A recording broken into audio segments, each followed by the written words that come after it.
Japan. His interests are in computer security, networking, operating system, virtualization, trusted computing, digital forensics, and intrusion detection. He published a lot of academic papers in those fields and frequently gets around the world to present his research results in various hacking conferences. Quyuh obtained his PhD degree in computer science from Keio University, Japan. He's also a member of Nguyen Security, a pioneer security research group in Vietnam. So let's start now. Okay. So today I'm going to give a talk about eKimono, a malware scanner for virtual machine. Okay, so my name is Nguyen Anh Quyuh, and you just call me Quyuh, which comes as last in my name, and I'm working in Japan now. So here's what I'm going to introduce today. At first, I'm going to introduce the problems of current malware scanner, and you can see that there are many problems that cannot be fixed with the current design. And after that, to fix those problems, I introduce a new malware scanner that works for virtual machine, which can be used to detect malware running inside virtual machine. So first, I will briefly introduce virtual machine concept, and after that, I introduce the architecture, design, and implementation of eKimono. And because I don't have much time, so in this talk I focus more on Windows protection, and I focus more on detecting rootkit running inside Windows virtual machine. And after that, I have some live demo for you, so you can see that eKimono can really detect some real rootkit running inside virtual machine. And after that, conclusion. So the first part, I introduce the problem of current malware scanner with a rootkit. First, what is rootkit? I think everybody here knows what rootkit is. Rootkit is malware that's trying to hide the existence in the system, so you don't know that your machine is infected with the malware. So the rootkit can come in the shape of a Trojan. So the rootkit can install Trojan in your system, and the Trojan can replace the system binary, so it returns the fake information to you. And the other type rootkit, which is more dangerous and it's harder to detect, is the kind of rootkit that try to modify the system to hook critical function that can disclose the rootkit in the system. So first of all, the rootkit can try to patch the system process at runtime. They can try to patch import arrest table, export arrest table. They can try to do inline hooking, or they can even modify the system kernel. So they can patch the system code. They can change the import, the interrupt descriptor table. They can change the ZDT. They can modify the import arrest table, export arrest table, and they can also modify kernel objects using, first of all, the decomp technique. So you can see that there are a lot of techniques can be used by rootkit to hide the existence in the system.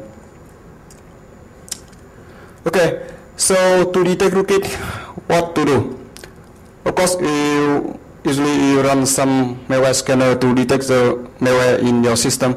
So the idea is that to detect the malware inside your system, you run the malware scanner inside the system. And remember that mostly the current malware scanner only scan hard disk to detect malware. So yeah, you can see that there are many problems with the current malware scanner. First of all, you can see the malware can run inside user space, the malware can run in the kernel space, and the malware scanner can run in user space or kernel space or both. And you can see that there are some big problems. So first, because first of all, you can have the malware running inside the kernel, so the malware can return the fake information to the malware scanner. So the malware scanner cannot see the real information, right? So that means the malware scanner can be easily fooled by the rootkit, especially if the rootkit runs inside the kernel. And because if the rootkit runs inside the kernel, it can easily tamper with the rootkit scanner, with your malware scanner. and you can even attack your malware scanner. It make it work incorrectly, or it can even kill your malware scanner, for example. So the malware scanner doesn't work correctly anymore. These are the problems. So as I said in the last slide, the current malware scanner mostly focus on scanning the hard disk, but most of them ignore the memory. They don't scan memory, but they focus on scanning the hard disk only. So recently there are many advanced malware that they try to evade the malware scanner by staying inside memory only, but they never write down themselves to the hard disk. So you can see that for those malware that only stay in the memory, the malware scanner that only focus on the hard disk cannot detect them because they don't scan the memory, but only the hard disk. Those are the other problems. So you can see that some problems cannot fix by the design. So we have a dream. I want to have a perfect malware scanner. So I have 3 requirements for my good malware scanner. So I want a malware scanner that can detect the malware inside the memory, not only in the hard disk. And the second, my malware scanner cannot be easily fooled by the malware, even if the malware running inside the kernel. And finally, it cannot be very hard to be attacked by the malware, even if the malware running inside the kernel. And you can easily see that those requirements, the last 2 requirements, cannot be fixed in the current design, because the malware running inside the same system as the malware. Okay, that is the first part. The second part, to fix the problem, I introduced a malware scanner named Nguyen that focus on scanning the rootkit inside the virtual machine. So what is the virtual machine? I think everybody here know virtual machine very well, right? So basically, virtual machine allow you to run multiple virtual systems on the same physical machine at the same time. And first of all, on the screen, you can see that at the bottom, we have a thin layer named virtual machine monitor or hypervisor. And on top of that, I run 3 operating systems at the same time. And in the virtual machine concept, they actually classify virtual machine into 2 types: a privileged virtual machine and guest virtual machine. So the idea is that from the privileged virtual machine, which is also called host virtual machine, you control all the other guest virtual machine. So first of all, on the screen, you can see that the host virtual machine is the green one.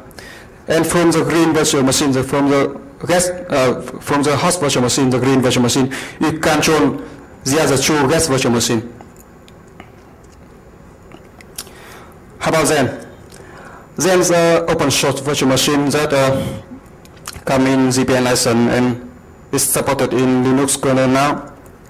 And in Zen, they call the host virtual machine domain 0, and the other guest virtual machine are called domain U. And from domain 0, you control other domain U.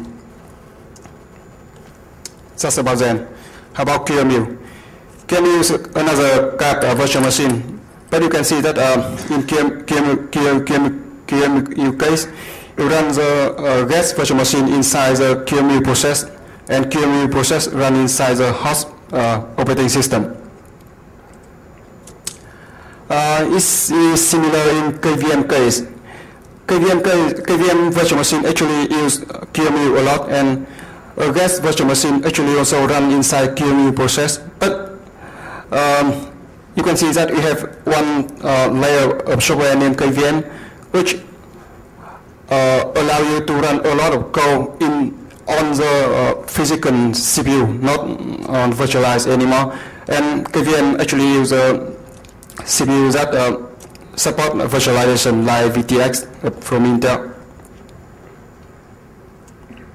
Yeah, you can see that KVM is much faster than QEMU because they have hardware support.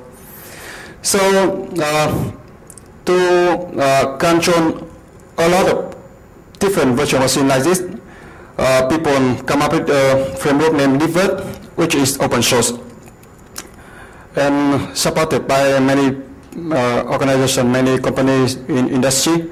And Libvirt provides a framework. So using Libvirt, you can access to own kind virtual machine. And actually, Libvirt is virtual machine independent. And so far, Libvirt supports Xen, KVM, QEMU, VirtualBox, VMware. And inside Libvirt, they also include a toolkit to manage the own kind virtual machine. So you can see that recently, Libvirt become a de facto method to manage the virtual machine, which is included in many Linux distribution now. So you can see that on the screen. Libvirt is kind of a framework, and Libvirt can be used to manage many kind of virtual machine, Xen, KVM, QEMU, VirtualBox, VMware, and on top of Libvirt, you can build your application, which use Libvirt to access to and to manage all those virtual machines.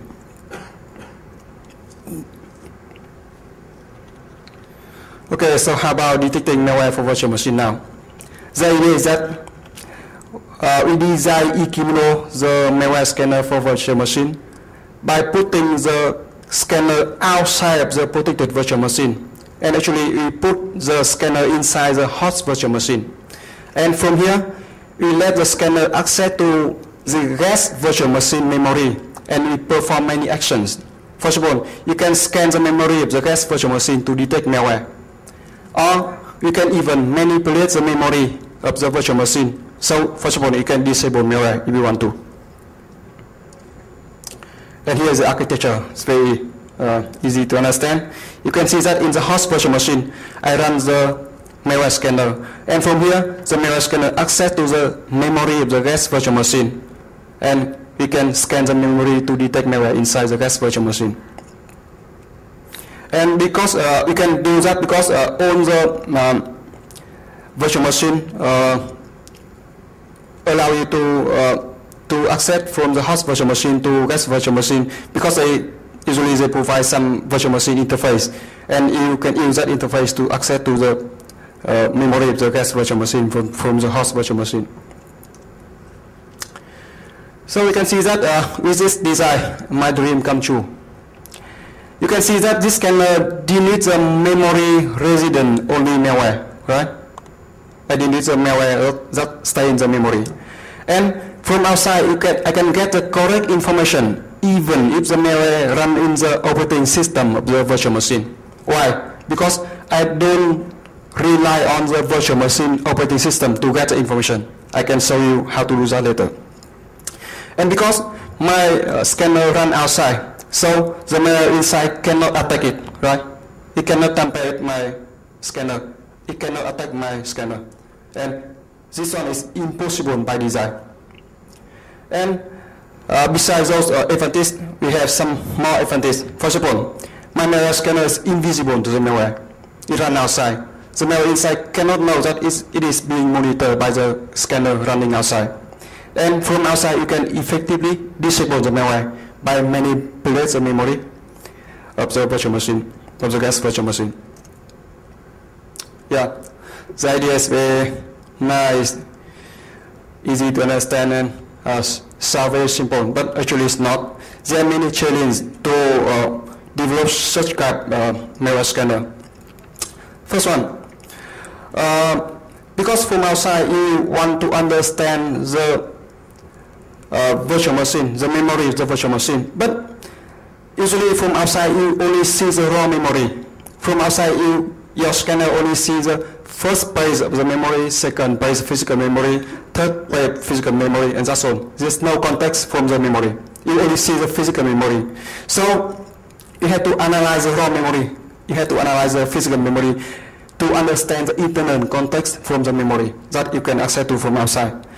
And because from inside, first of all, you want to locate and you want to access to many system objects inside the memory. First of all, you want to access to the memory that contains the kernel module. You want to access to the memory that contains the process and many things like that. But all those things are represented in the virtual memory, not in physical memory. And from outside, you only see the